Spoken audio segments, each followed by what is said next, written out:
Всеми любимые селфи, интересная викторина с призами, смех и шумные крики в зале. Так жители столицы отметили один из важных политических дат в стране – очередную годовщину основного закона.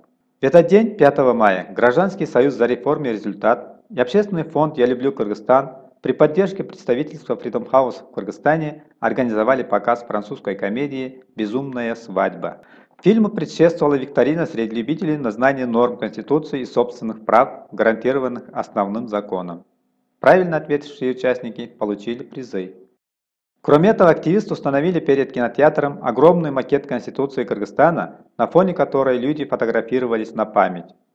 Вместо селфи они получали флажки, где было написано одно из конституционных прав граждан. По словам руководителя Гражданского союза за реформу и результат Тимура Шайхутдинова, суть акции заключалась в том, чтобы напомнить людям об их собственных правах. Конституция Кыргызской Республики принята 5 мая 1993 года. С тех пор основной закон перекраивали 8 раз. Сегодня большой праздник для нашей страны, для Кыргызстана, День Конституции. Мы знаем, что этот день и этот основной документ для Кыргызстана, он был выстрадан. Мы очень тяжело к этому пришли. Но в любом случае сейчас есть основа для того, чтобы никогда не повторялся авторитаризм, чтобы права человека не нарушались, а чтобы все люди чувствовали себя полноценными, равнозначными гражданами Кыргызстана. Мы знаем, что определенные силы пытаются поменять Конституцию, но только от нас, от общества зависит, сможем ли мы защитить основной закон страны. По словам директора программы Freedom House в Кыргызстане Виктории Тюленевой, фильм «Безумная свадьба» выбран не случайно.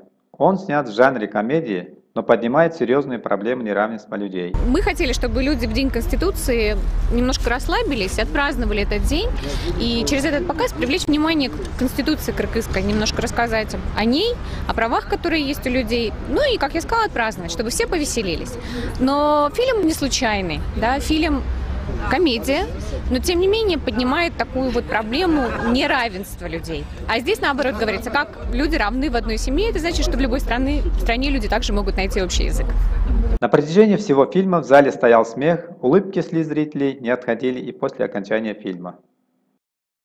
Да, очень понравился, там дружба народов и так далее, то есть очень поучительный. Юмор с распространением концепции мира, о том, что мы все вместе, несмотря на то, что мы белые, черные, красные.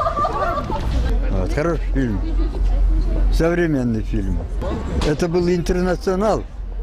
Мне это очень приятно в этом смысле. Организатор отмечает, что подобные мероприятия в будущем станут традиционными.